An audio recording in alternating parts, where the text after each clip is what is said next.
Shatamanam Bhavati serial episode 1176 25th January 2024 ఏం జరిగిందో చూద్దాం. జయ స్వీట్ బాక్సెస్లో పాయిజన్ కలుపుతూ తన మనసులో ఇలా అనుకుంటుంది. రాధా, ఈ ఇంట్లో ఏ అదృష్టమైనా నా కూతురికే దక్కాలి. నా తమ్ముడు మనసులో నా కూతురు మాత్రమే ఉండాలి. దాని మెదడులో చిన్నప్పటి నుంచి మావయ్య నీ భర్త అని నాటేశాను. నీ తలరాత నేను మార్చలేకపోయినా ఊపిరున్నంత వరకు నువ్వు ఈ ఇంట్లోనే ఉంటావు. అదే ప్రాణం తీసేస్తే శ్మశానానికి పోతావు అంటూ అనుకుంటుంది జయ తన మనసులో. ఇంకా అన్ని ప్లేట్స్ తీసుకొచ్చి అక్కడ పెడతారు. భువనేశ్వరి, జయ నీ చేత్తో రాధకి బొట్టు పెట్టి గాజులు తొడిగి శుభకార్యాన్ని ప్రారంభించు అంటుంది జయతో. అప్పుడు మురారి, పర్వాలేదులేమ్మా, ఇంతమంది ముత్తైదువులు వచ్చారు కదా, ఎవరో ఒకరితో స్టార్ట్ చేయించు అని అంటాడు. అప్పుడు భువనేశ్వరి, కిట్టయ్య, ఎంతమంది గాజులు తొడిగినా మన ఇంటి ఆడపిల్ల మన ఇంట్లో జరుగుతున్న శ్రీమంతానికి గాజులు తొడగాలి, అదే ఆచారం కూడా. జయ, నువ్వు ముందు స్టార్ట్ చేయి అంటే సరే అని జయ ముందుకు వస్తుంది. జయ కార్యక్రమం మొదలు పెడుతూ స్వీట్ తినిపిస్తూ ఇలా అనుకుంటుంది. ఈ స్వీట్తో నీ జీవితమే ముగిసిపోతుంది. నువ్వు మట్టిలో కలిసిపోతావు. ఈ ఇంట్లో మెట్టెలు పట్టుకొని నా కూతురు మాత్రమే తిరుగుతుంది అంటూ సంతోషపడిపోతుంది తన మనసులో. వచ్చిన ముత్తైదువులందరూ భానుకి బొట్టు పెట్టి గాజులేసి గంధం పెట్టి అక్షంతలు అవి వేస్తారు. ఇంకా భువనేశ్వరి, మురారి నువ్వు కూడా బొట్టు పెట్టి అక్షంతులు వేయి అని అంటే కల్కి, అవును మురారి వేయాల్సిందే అక్షంతులు, తన జీవితం అనుకున్న మనిషి ఇంకో ప్రాణికి జన్మనివ్వబోతుంది, మురారి అక్షంతులు వేయాల్సిందే అని అంటాడు. అప్పుడు ఒక పెద్ద ఆవిడ, వద్దు బాబు, ఒకవేళ మీ ఇద్దరికి పెళ్లి జరుగుంటే మొట్టమొదటిగా నువ్వే బొట్టు పెట్టి అక్షంతులు వేసేవాడివి. రాధ ఎంత మంచి మనసున్నది అయినప్పటికీ తన జీవితంలో అనుకోని సంఘటనలు జరగడం వల్ల నీకు తనతో పెళ్లి జరగలేదు కాబట్టి నువ్వు బొట్టు మాత్రం పెట్టకూడదు, అక్షంతులు మాత్రం వెయ్యి అని అంటుంది. భువనేశ్వరి, పెద్దవాళ్ళు ఏం చెప్పినా మన మంచికే కదా, అక్షంతులు మాత్రమే వేయి కిట్టయ్యా అంటే సరే అమ్మ, అక్షంతులు వేసి మంచి మనసుతో రాధకి 12 బిడ్డ పుట్టాలి అని కోరుకుంటాను అని అంటాడు మురారి. ఇదంతా నువ్వు చేస్తున్నావు కదమ్మా, మరి నీ చేతులతో రాధకి అక్షంతులు వేయొచ్చు కదా అని మురారి అంటే, లేదు కిట్టయ్య, మీ నాన్నగారితోనే నా 5వ తనం వెళ్ళిపోయింది, నాలాంటిది ఇప్పుడు దీవించకూడదు అని అంటుంది భువనేశ్వరి. అప్పుడు కల్కి, ఏం మాట్లాడుతున్నారు అత్తయ్య, మంచి మనసుతో దీవిస్తే ఆ దీవెన ఫలిస్తుంది అని అంటారు. ఈ ఊరందరికీ మంచి జరగాలి అని కోరుకునే మనిషి మీరు దీవిస్తే రాధకి తప్పకుండా మంచి జరుగుతుంది అని అంటాడు. వచ్చిన ముత్తైదువులందరూ భువనేశ్వరిని దీవించమని అడుగుతారు. భువనేశ్వరి కూడా అక్షంతులు వేసి దీవిస్తుంది. భువనేశ్వరి దీవించంగానే భాను కళ్ళల్లో నీళ్లు తిరుగుతాయి. అప్పుడు భువనేశ్వరి, ఏంటమ్మా ఈ కన్నీళ్ళు, ఈ శ్రీమంతంలో ఏమైనా లోటు జరిగిందా, లేక నీ మనసు ఏమైనా బాధ పెట్టామా చెప్పమ్మా అని అడుగుతుంది. నేను రాధని కన్నవారికి దూరమైన దురదృష్టవంతురాల్ని, అలాంటి నాకు ఈరోజు ఈ కుటుంబం నచ్చింది. ఒకవేళ నా తల్లిదండ్రులు ఉన్నా సరే నా గురించి ఇంత ప్రేమగా ఆలోచించేవారు కాదేమో, నన్ను ఇంత బాగా చూసుకునే వాళ్ళు కాదేమో, నాకు ఈ ఇంట్లో ఇంత ఆదరణ దొరుకుతుంది. నా గురించి మీరు, మురారి గారు, అన్నయ్య గారు, సత్య అందరూ ఆలోచిస్తుంటే ఆనందంతో నా మనసు తట్టుకోలేకపోతుంది అంటూ ఏడుస్తుంది భాను. ఇవి బాధతో వచ్చిన కన్నీళ్లు కాదు, ఆనందంతో వచ్చిన ఆనంద పాష్పాలు అని భాను అంటే దానికి భువనేశ్వరి, ఎంత మాటమ్మా, నీకు చెప్పాను కదా ఇది నీ కుటుంబం, మేమంతా నీ వాళ్ళం, నువ్వు ఇప్పుడు బాధపడకూడదు, సంతోషంగా ఉండు అని అంటుంది. ఇంకా నీలిమ వాళ్ళ పెద్దమ్మ అక్క స్నేహ, అమ్మ నీలిమ ఇంకా వెళ్ళొస్తాం అని అంటారు. ఏంటి పెద్దమ్మ అప్పుడే వెళ్ళిపోతారా అని నీలిమ అడిగితే, నిన్నొచ్చాము, నీతో సరదాగా గడిపాము, ఇంకా వెళ్ళాలి కదా, వెళ్ళొస్తాం అని అంటుంది స్నేహ. ఊర్మిళ గారితో, మా నీలిమ చాలా అదృష్టవంతురాలండి, మీ ఇంటికి కోడలవుతుంది. అప్పుడు ఊర్మిళ, మీ కూతురు సంతోషంగా ఉండాలని మీరు కోరుకుంటారు కదా, మరి మీ కూతురు సంతోషాన్ని చూడకుండా మీరు ఎక్కడికి వెళ్తారు అని అంటుంది. అప్పుడు నీలిమ వాళ్ళ పెద్దమ్మ, అలా అని ఆడపిల్ల వాళ్ళ ఇంట్లో ఉండిపోలేం కదమ్మా అని అంటే, వాసుదేవరావు, ఇది అందరి ఇల్లు, చెల్లెమ్మ అందరం కలిసి ఉండాలని కోరుకుంటుంది, అందుకే మీరు ఇక్కడే ఉండాలి, ఎక్కడికి వెళ్ళకూడదు అని అంటాడు. అప్పుడు స్నేహ, ఏదో నిన్న పరిచయం అయ్యాం కదా అని ఎప్పటికీ ఇక్కడే ఉండిపోతామంటే ఎలా అండి? దానికి మనోహర్, చూడమ్మా, మీరు ఎప్పుడు పరిచయం అయినా సరే నీలిమకి మీరు బాగా కావాల్సిన వాళ్ళు, నీలిమకి కావాల్సిన వాళ్ళంటే మీరు మా ఇంటి వాళ్ళే, మన వాళ్ళందరూ ఒకే దగ్గర ఉండాలి అని మేము కోరుకుంటున్నాం, అందులో తప్పు లేదు అనుకుంటాను అని మనోహర్ అంటాడు. దానికి నీలిమ, చూసావా పెద్దమ్మ, నేను చెప్పాను కదా ఇక్కడ అందరూ మంచి వాళ్ళే ఉంటారు, ఆంటీయే ఒప్పుకున్నాక ఇంకా మనం కాదనడం ఎందుకు, ఇక్కడే ఉండండి అని అంటుంది నీలిమ. దానికి వాళ్ళ పెద్దమ్మ, చూడమ్మా, ఎంత బంధాలు బంధుత్వాలు ఉన్నా సరే ఎవరి హద్దుల్లో వాళ్ళు ఉండాలి. అప్పుడే ఆ బంధం బలంగా ఉంటుంది. దానికి ఊర్మిళ ఇది పరాయి ఇల్లు అనుకోవద్దని మేము అంటున్నాం కదండి. అందరం ఒకే ఇంట్లో ఉంటే బంధాలు మరింత బలపడతాయి. అందరం సంతోషంగా ఉంటాం అని అంటుంది. నీలిమ మా మనిషి అని మేము ఎంత అనుకున్నా మీరు తన పక్కన ఉంటే ఆనందం వేరేగా ఉంటుంది. మీరు కూడా ఉంటే తను ఎంతో హ్యాపీగా ఉంటుంది. అందుకే మిమ్మల్ని కూడా ఇక్కడ ఉండమంటున్నాం అని అంటుంది ఊర్మిళ. మనోహర్ దూరంగా ఉన్నా దగ్గరగా ఉన్నా అభిమానం మనసులో ఉంటే ఏ ఇబ్బందులు రావు అని అంటాడు. వాసు ఏమో మీరు పరాయి వాళ్ళని ఇక్కడ ఎవ్వరూ అనుకోవడం లేదు. అలాగే మీరు మేమంతా మీ వాళ్ళం అని అనుకుంటే మీరు ఇక్కడే ఉండండి అని అంటాడు. అప్పుడు స్నేహ అయ్యో ఎంత మాట అండి. నాకు ఊహ తెలిసిన కాడి నుంచి మేమిద్దరం అమ్మ నేనే ఉన్నాము. ఈరోజు మాకు ఇంతమంది ఉన్నారంటే మాకెంతో సంతోషంగా ఉంది అని అంటుంది. అప్పుడు ఊర్మిళ మరి ఇంకే అందరం హ్యాపీగా ఇక్కడే కలిసి ఉందాం. నీలిమ మీ అమ్మ వాళ్ళు ఉండడానికి గది చూపించు అని అంటుంది ఊర్మిళ. అప్పుడు నీలిమ వాళ్ళ పెద్దమ్మ నిజంగా మేము చాలా అదృష్టవంతులమండి. అనుకోకుండా యాక్సిడెంట్లో పరిచయమైన మా బిడ్డ నీలిమ వల్ల మేము ఈరోజు మా తలరాతలు మారిపోయినాయి. మేమిద్దరం ఎప్పుడు మాకెవరూ లేరు అని బాధపడ్డాము. కానీ నీలిమ వల్ల మా జీవితాలు మారాయి అంటూ అంటుంది. ఎవరూ లేని మాకు ఈరోజు ఇంతమంది బంధువులు వస్తారని అస్సలు ఊహించలేకపోయామండి అని అంటుంది. అప్పుడు నీలిమ పెద్దమ్మ ఈ ఇళ్ళ గురించి ఎంత చెప్పినా తక్కువే.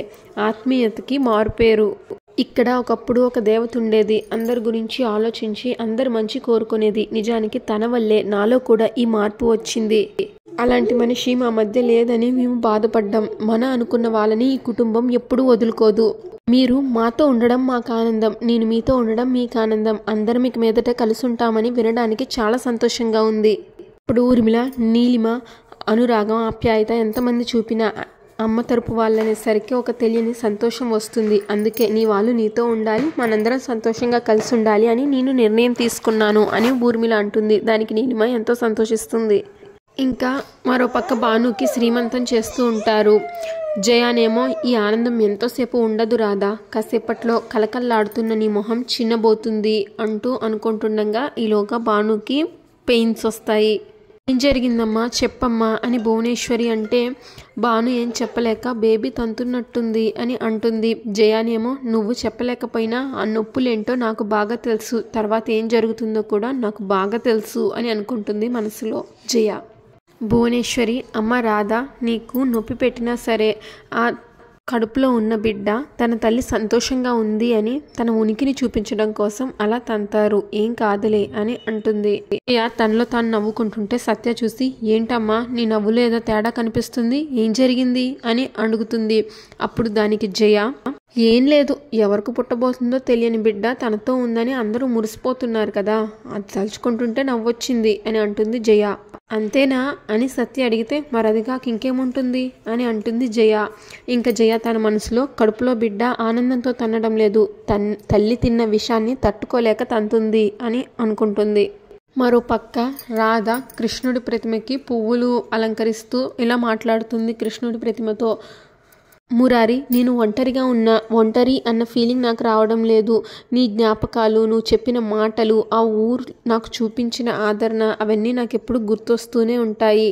అంత గొప్ప ప్రేమికుడిని, అంత మంచి ఊరిని వదులుకొని ఎందుకు వచ్చేసానా అని ఒక్కోసారి నాకు బాధగానే ఉంటుంది.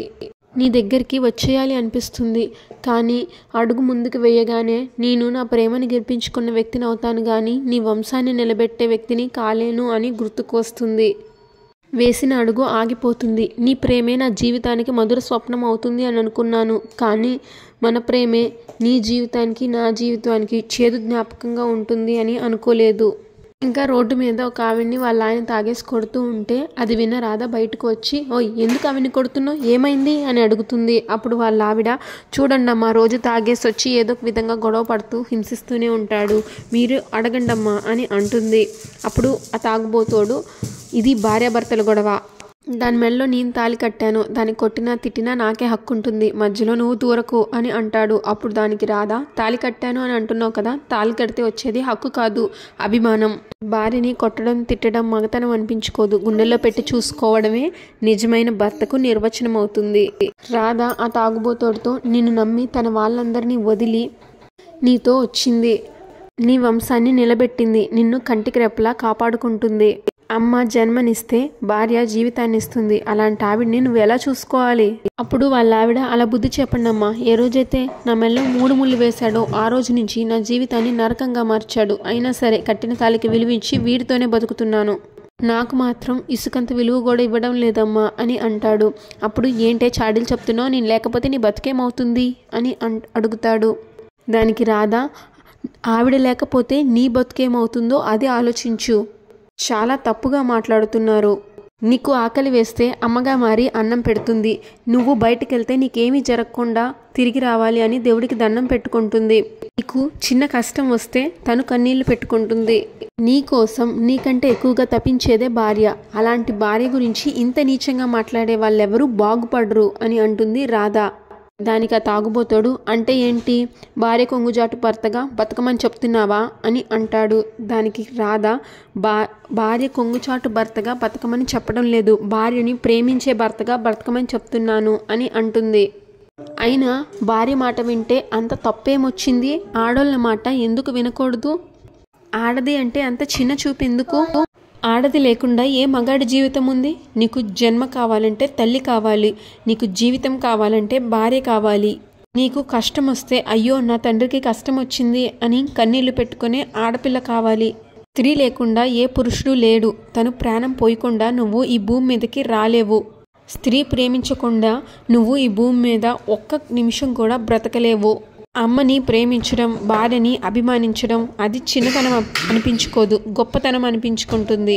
లేదంటే మనిషికి మృగానికి తేడా ఉండదు అని రాధ అంటుంది. అప్పుడు ఆ త్రాగుబోతూ, తప్పు చేశానమ్మా, ఇన్ని రోజులు నా భార్యని హింసించాను, నన్ను క్షమించండమ్మా అని అంటే దానికి రాధ, ఈ మాట చెప్పాల్సింది నాకు కాదు నీ భార్యకి అని అంటుంది. నన్ను క్షమించు అని దండం పెడతాడు. వద్దండి, పదండి ఇంటికి వెళ్దాం, ఎప్పుడు తిన్నారో ఏంటో అనుకుంటూ వాళ్ళిద్దరూ ఇంటికి వెళ్ళిపోతారు. ఇంకా డాక్టర్ భార్గవి ఇంటికి వస్తుంది.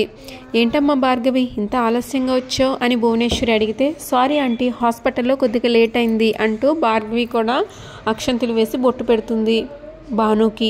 జయానేమో, ఏమైంది దీనికి, ఇంకా విష ప్రభావం పనిచేయడం లేదేంటి, అలా నవ్వుతూ ఉందేంటి అని చూస్తూ ఉంటుంది తన మనసులో అనుకుంటూ. అప్పుడు సత్య, ఏంటమ్మా విషం తిన్న మనిషి ఇంకా అలా నవ్వుతూ ఉందేంటి అని చూస్తున్నావా అని అడుగుతుంది సత్య. అప్పుడు జయ షాకింగ్గా చూస్తుంది సత్య వైపు. నువ్వు విషం కలిపావని నాకు తెలుసమ్మా అని అంటుంది సత్య. అంతటితో ఎపిసోడ్ పూర్తయిపోతుంది. నెక్స్ట్ ఎపిసోడ్ ప్రోమోలో భాను భార్గవి వాళ్ళని పక్కన పిలుస్తుంది. భార్గవితో పాటు తన తమ్ముడు ఆదిత్య కూడా ఉంటాడు. భార్గవి భానుతో, ఏం మాట్లాడాలని రమ్మన్నావు, డెలివరీ గురించే కదా, నువ్వేం కంగారు పడకు, అదంతా మేము చూసుకుంటాంలే అని అంటుంది భార్గవి భానుతో. దానికి భాను, నేను ఆలోచిస్తుంది దాని గురించి కాదు అంటే, భార్గవి మరి దేని గురించి అని అడుగుతుంది. అప్పుడు భాను, డెలివరీకి ఒక రోజు ముందు మీరు నన్ను ఇక్కడి నుంచి తీసుకెళ్ళడానికి సహాయం చేయాలి అని అంటుంది. భార్గవి ఆశ్చర్యంగా చూస్తుంది. మీరు మా ఛానల్కి ఫస్ట్ టైం వచ్చి వీడియో చూస్తున్నట్లయితే సబ్స్క్రైబ్ చేయండి. మీకు ఈ వీడియో నచ్చితే లైక్ చేయండి. అలాగే ఈరోజు ఎపిసోడ్ మీద మీ అభిప్రాయాన్ని కామెంట్ చేయండి. Thanks for watching.